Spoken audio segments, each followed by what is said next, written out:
आप देख रहे हैं मिड कैप मंत्रा और मार्केट्स में तो एक रेंज बाउंड ट्रेड है, लेकिन अहम खबरों में एक और अहम खबर है जहां पर ब्लिंकिट, जोमैटो और बिग बास्केट जैसी क्विक कॉमर्स कंपनियों को रेगुलेट करने के पर सरकार विचार कर रही है। ज़्यादा डिटेल के लिए हमारे साथ आलोक प्रियदर्शी मौजूद भी हैं। तो आलोक, ये शायद 10 मिनट में जो डिलीवरी की बातचीत है, उस डिलीवरी को लेकर सरकार कुछ गंभीर फैसले ले सकती है या फिर उसको लेकर कुछ रेगुलेशन आ सकता है। क्या डिटेल है आपके पास? बिल्कुल, देखिए, जिस तरह से जो क्विक कॉमर्स कंपनियां हैं वो जिस तरह से एग्रेसिव मार्केटिंग स्ट्रेटेजी अपना रही हैं और जिस तरह से जो लोकल किराना स्टोर हैं उनको एक तरह से खतरा हो गया है, इसको लेकर सरकार बेहद गंभीर है। दरअसल जो कंज्यूमर अफेयर्स मिनिस्ट्री ने मिनिस्ट्री ऑफ कॉर्पोरेट अफेयर्स के साथ एक बातचीत की है, एक प्रपोजल भेजा है जिसमें कहा है कि जो लोकल किराना स्टोर्स हैं वो इस तरह से जो क्विक कॉमर्स कंपनियां हैं उनके मुकाबले एक तरह से उनके लेवल प्लेइंग फील्ड नहीं है, लिहाजा इस पर सरकार को विचार करना चाहिए। और जो क्विक कॉमर्स कंपनियां जिस तरह से अनफेयर प्रैक्टिसेस अपना रही हैं, जैसे डीप डिस्काउंट या जिस तरह की जो चीजें प्रेडेटरी प्राइसिंग करती हैं, उस पर रोक लगाने की जरूरत है।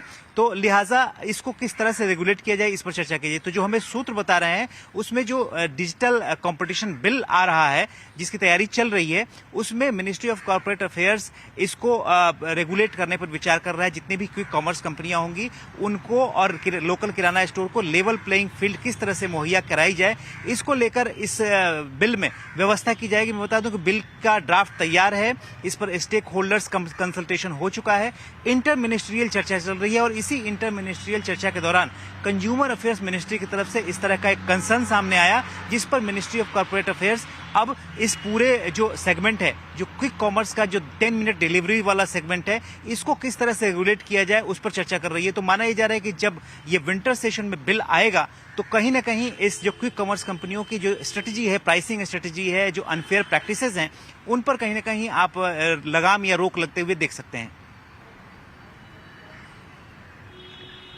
तो हो सकता है थोड़ा अनफेयर प्रैक्टिसेस के ऊपर रोक लगते हुए दिखाई पड़े गोइंग फॉरवर्ड। ब्रिजेश सर, इसमें बहुत सारी कंपनियां तो है नहीं, एक जोमैटो लिस्टेड है, आप इसको कैसे रीड कर रहे हो? क्या करना चाहिए यहाँ पे? सुमित, आज एक अच्छा मूव आया है जोमेटो में, तो मुझे लगता है कि ये यहाँ से एक अपॉर्चुनिटी बन सकता है। 300 के आसपास एक डायरेक्शनल व्यू बनता है यहाँ पे।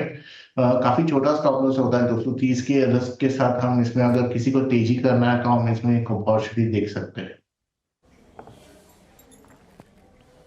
तो 230 के एक स्टॉप के साथ आप अगर बाय करना चाह रहे हैं तो पोजीशनल बाय हो सकता है जोमेटो 248 249 के जोन्स पे भी कामकाज कर रहा है। बहुत बहुत शुक्रिया आलोक ये खबर हमसे शेयर करने के लिए और हमें इस पर बातचीत करने के लिए भी। लेकिन जोमेटो जो कि अभी फिलहाल 2% ऊपर कामकाज करता हुआ दिखाई पड़ रहा है। आगे इस पर और डिटेल आपसे हम लेते भी रहेंगे।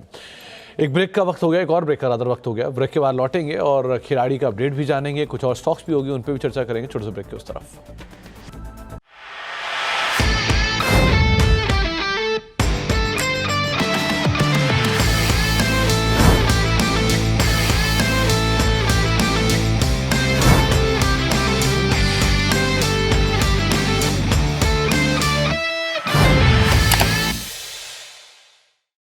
बता दें कि मनी कंट्रोल पर दिए गए विचार एक्सपर्ट्स के अपने निजी विचार होते हैं।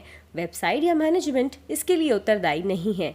यूजर्स को मनी कंट्रोल की सलाह है कि कोई भी निवेश निर्णय लेने से पहले सर्टिफाइड एक्सपर्ट की सलाह लें।